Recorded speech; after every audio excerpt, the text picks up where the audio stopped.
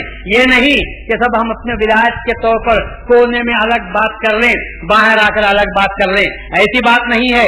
بلکہ جو بات ہے وہ شریعت کی زبان سے کہی جانے کے قابل ہے اور شریعت کی زبان سے کہی جا سکتی ہے کہ مہدی موعود علیہ السلام کا جو مرتبہ ہے وہ معمور من اللہ, اللہ کی طرف سے آپ کو حکم دیا گیا تھا. داعی اللہ, اللہ کی طرف سے آپ دعوت سے کر دنیا میں تشریف لائے تھے. اور پھر اس کے بعد مگر جو راستہ چلے ہیں تو اللہ کا خلیفہ نیا راستہ چلتا ہے. مہدی موعود اللہ کا خلیفہ ہونے کے باوجود نیا راستہ نہیں چلے بلکہ رسول اللہ کے راستے پر چلتے رہے. یہ رسول اللہ, یہ مہدی موعود علیہ السلام کی کمی ہے یا مہدی موعود کی بڑائی ہے؟ اگر چاہتے تو شاید خلیفۃ اللہ ہونے کے ناطے الگ راہ نکال سکتے تھے, لیکن مہدی موعود نے کہا کہ نہیں, اللہ نے مجھے بھیجا ہے. جب خاتم النبیین آ چکے اس کے بعد کوئی نئی راہ کھولی نہیں جا سکتی, کوئی نیا منہاج کھولا نہیں جا سکتا, کوئی نئی شریعت بنائی نہیں جا سکتی, کوئی نئی کتاب نازل نہیں کی جا سکتی. اب جو کچھ بھی کام کرنا ہوگا اسی پر کام کرنا ہوگا. پڑھنا ہے تو اسی کتاب کو تفسیر بیان کرنی ہے, تو اسی کتاب کی مراد بیان کرنی ہے, اسی کتاب کی اتباع کرنی ہے, اسی رسول کی راستے پر چلنا ہے, اسی شریعت کی. تو یہ رسول اللہ صلی اللہ مہدی موعود کی برتری ہے یہ کہ خلیفۃ اللہ ہونے کے باوجود رسول اللہ صلی اللہ علیہ وسلم کی شریعت کا احترام کرتے ہوئے جاتے ہیں. تو یہ مہدی موعود علیہ السلام کی بڑائی ہے, مگر لوگ اس بڑائی کو کمی سمجھ رہے ہیں, لوگ اس بڑائی کو کمتری سمجھ رہے ہیں. لیکن اللہ تبارک و تعالیٰ سے دعا کی جا سکتی ہے کہ اللہ ان کو صحیح توفیق عطا فرمائے. اللہ تبارک و تعالیٰ ان کو صحیح طور پر مہدی موعود کے منصب, مہدی موعود کے مقام, مہدی موعود کی عظمت, مہدی موعود کی بڑائی کو صحیح معنی میں سمجھ کر ان الفاظ کو اپنی زبان سے ادا کرنے کی کوشش کریں, اور اللہ تبارک و تعالیٰ ان کو نیک توفیق عطا فرمائے. اور ہم کو آج جس مجلس میں جمع ہوئے ہیں ہم کو یہ ہمیشہ ایک بات یہ نسخہ یاد رکھنا چاہیے. یاد رکھو, دنیا کا کوئی قانون آپ کو گناہ سے بچا نہیں سکتا, دنیا کے کوئی ماں باپ آپ کو غلط راستے پر چلنا چاہیں تو بچا نہیں سکتے. چھوٹے بچے کو تو آپ انگلی پکڑ کر اسکول کو لے جا کر رکھ سکتے ہیں, لیکن جب بچہ کالج کو جاتا ہے تو کون ماں ہے, کون باپ ہے جو بچے کے ساتھ کالج کو جاتی ہے اور چھوڑ کر آتی ہے؟ تو سمجھتے کہ بچہ بڑا ہو گیا ہے, ماں کیا جاتا ہوں وہ ٹاٹا بول کے جاتا ہے, پتا نہیں وہ ٹاٹا بول کر آ جاتا ہے, آخر میں لا کر باٹا بتاتا ہے کہ کیا کرتا ہے وہ تو بہتر ہی ماں باپ جانتے ہیں. لیکن گھر سے تو جاتا ہے کہ میں جا رہا ہوں. لڑکی باہر جاتی ہے کہ ہم کالج کو جا رہے ہیں, لیکن کالج کو جاتے ہیں یا ان پر کالج گرتا ہے وہ تو اللہ کو معلوم ہوتا ہے کہ وہ نالج حاصل کرتے ہیں یا کالج حاصل کرتے ہیں, اللہ اس کو بہتر جانتا ہے. لیکن چونکہ بڑے ہو چکے ہیں تو ماں باپ کہتے ہیں کہ باہر جاتے ہیں. اب یہ باہر جانے والے لڑکوں کو, باہر جانے والی لڑکیوں کو کیا چیز ہے جو غلط ماحول میں رہنے کے باوجود غلطی سے بچا سکتی ہے؟ یاد رکھو, سوائے خوف خدا کے اور کوئی چیز نہیں ہے. ارے ماحول تو اتنا گندا ہے کہ گندگی کی دعوت دے رہا ہے. لڑکی جاتی ہے تو کتنے نوجوان لڑکے چیٹیاں بجاتے رہتے ہیں, آوازیں کستے رہتے ہیں, پیچھا کرتے رہتے ہیں, خطوط پھینکے جاتے ہیں, چٹیاں لکھی جاتے ہیں, فون کیے جاتے ہیں. آج ماحول, آپ بچ کر رہنا چاہیں, ماحول کی ہوا آپ کو گمراہ کرنے کے لیے تیار ہو چکی ہے. ایسے غلط ماحول میں اگر آپ بچ سکتے ہیں تو کس طرح بچ سکتے ہوں گے؟ اپنے دل میں خدا کا خوف پیدا کرو تو بچ سکتے ہیں. خدا بچانا چاہے اور آپ خوف خدا کو پیدا کر کے دیکھو, اللہ بھی ان کا ساتھ دیتا ہے. جو اللہ سے ڈرتے ہیں اللہ ان کو بچاتا ہے, جو اللہ سے نہیں ڈرتے اللہ بھی ان کو چھوڑ دیتا ہے کہ نولیہ ما تولی, تو ہم پھیر دیتے ہیں اس طرف جس طرف تو جانا چاہتا ہے, ہم اسی راستے کی طرف تجھے لگا دیتے ہیں. اللہ تعالیٰ سے دعا کرتا ہوں کہ باری تعالیٰ حضرت مہدی موعود علیہ السلام کے صحیح مقام کو سمجھنے کی توفیق عطا فرمائے. اے اللہ, ہم کو تجھ سے ہمیشہ تیرا ڈر اپنے دل میں رکھنے کی توفیق عطا فرمائے. ہر قدم پر ہم کو تقوی کی صفت اختیار کرنے اور پھر مرنے کے وقت میں اے اللہ ہم کو مسلمان بنا کر مار, کلمہ نصیب ہو جائے, تصدیق نصیب ہو جائے. ان الفاظ کے ساتھ اگر ہماری روح بھی نکل جائے تو میں سمجھتا ہوں کہ فرشتے بھی خوش ہوتے ہوں گے کہ مرا, جیا تو تھا اور مرا بھی تو کلمے پہ مرا ہے اور تصدیق پر مرا ہے. تو یہ نوبت اگر ہم کو یہ بات نصیب ہو جائے تو سمجھو کہ ہمارا دنیا بھی کامیاب, جینا بھی کامیاب اور ہمارا مرنا بھی کامیاب. واخر دعوانا الحمدللہ رب العالمین.